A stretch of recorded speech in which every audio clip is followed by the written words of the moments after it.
प्रिय छात्रों, मैं सर्वेश कुमार श्री मकरंद सिंह इंटर कॉलेज कलाम शाहजहानपुर की ओर से मैं सभी छात्रों को सूचित करता हूं कि जो भी दिया गया कार्य सुनिश्चित करें। हमारे सभी वरिष्ठ गुरुजन और हमारे स्टाफ बहुत ही मेहनत करके वीडियो बनाते हैं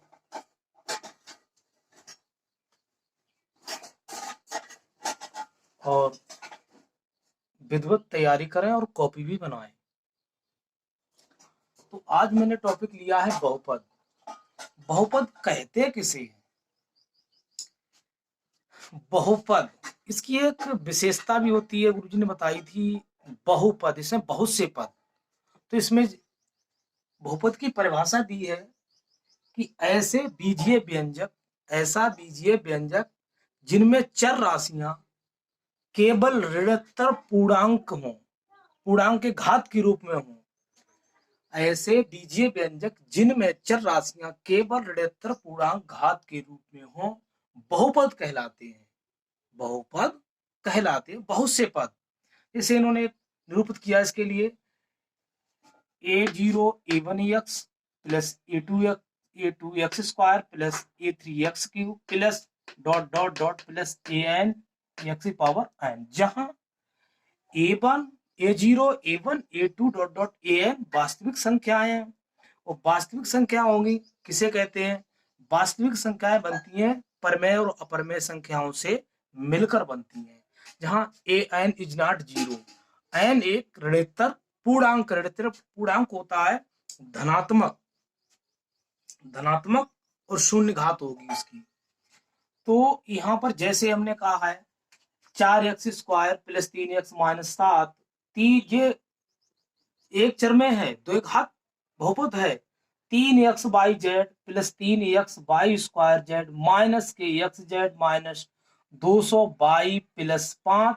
अब इसमें तीन चर दिए, देखो 1 2 3 एक्स वाई जेड वाले ये तीन चरों वाला बहुपद है। इसमें बहुपद और से निरूपित कर सकते हैं, अपने पास से अपनी प्रश्नावली में से देख सकते हैं। बहुपद की घात, बहुपद की घात किसे? घात एक उसमें पूछी जाती है, बार बार एग्जाम में पूछी गई है कि बच्चे गलत कर देते हैं, कभी तो किसी लिख देते हैं, कभी कुछ लिख देते हैं।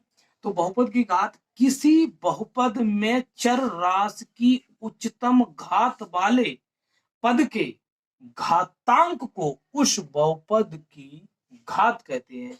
जैसे यहाँ पर दिया है पूरे बहुपद में, देखिए आप पूरे बहुपद में देखिए सबसे बड़ी घात कौन सी है? पावर। कभी कभी बच्चे गुणांक देख लेते हैं, कभी कभी बच्चे इसमें गुणांक देख लेते, गुणांक नहीं, सबसे पावर देखो, घात देखो, घात इसकी 4 है, इसकी 3 है, इसकी 2 है, इसकी 1 है, इसकी 0 है। x की पावर 0 लगे तो 1 हो जाएगा मान। तो इसमें जो सबसे बड़ी पावर है वो 5 है। बहुपद की सबसे बड़ी घात वो 5 दी हुई है। अब इन्होंने बताया है कि बहुपद दो प्रकार के होते हैं। बहुपद दो प्रकार के होते हैं, पदों की संख्या के आधार पर और घात की संख्या के आधार पर। यानी बहुपद भी दो प्रकार के होते हैं, यानी पदों की संख्या के आधार पर और घात की संख्या के आधार पर।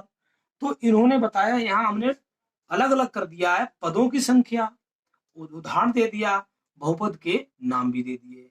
इसे पहले पदों की संख्या एक है, पदों की संख्या अब एक है, जैसे शून्य, तो इसे कहेंगे शून्य बहुपद, यानी पद भी एक और शून्य लिखा कहेंगे, तो ऐसे लिख दिया है शून्य। तो इसमें एक शून्य है तो एक पद हो गया है। पद की संख्या कितनी होगी? एक। अब इसमें बहुपद कौन सा हुआ? शून्य बहुपद। इन्होंने बताया इसमें कोई अंक दे दिया, कोई अंक दे दिया या 12 लिख दिए, तो इसमें अचर पद है, यानी पद कितने? पद तो अकेला ही है, पद तो अकेला ही है, तो इसे हम अचर बहुपद कहते हैं।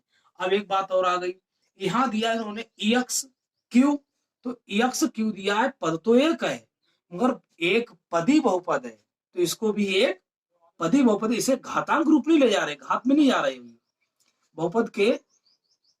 अब देखो इसमें दिया है 1 2, तो इसमें उन्होंने हम इसमें लिख सकते हैं x प्लस 5 भी लिख सकते हैं, तो 1 और 2 कितना पदी हो गया, द्विपदी बहुपद हो गया। इसमें 3 है तो इसमें एक्स स्क्वायर प्लस के 5x प्लस 6 भी कर सकते हैं, माइनस भी हो सकता है, प्लस भी हो सकता है। तो इसमें 1 2 3, तो 1 2 3 एक ऐसा बहुपद है, ये त्रिपदी बहुपद है, ये पदों के आधार पर त्रिपदी बहुपद है। अब आ जाइए घातों की। तो यहाँ पर दिया इंफिनिटी यानी अपरिभाषित कहते हैं, इसे क्या कहते हैं, अपरिभाषित। शून्य कोई है तो इसे हम शून्य बहुपद कहेंगे, अपरिभाषित। अब कोई बहुपद की घात किस पे, शून्य, तो इसे A1 ए और एज नॉट ए कामा एज नॉट जीरो, इसे अचर बहुपद कहते हैं। इसमें अपने उसमें नोटबुक को नोट करते चले।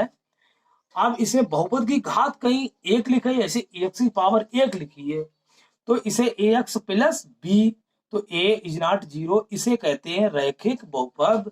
इसको हम पद के रूप में नहीं कह सकते हैं, एक्स प्लस कह भी सकते हैं।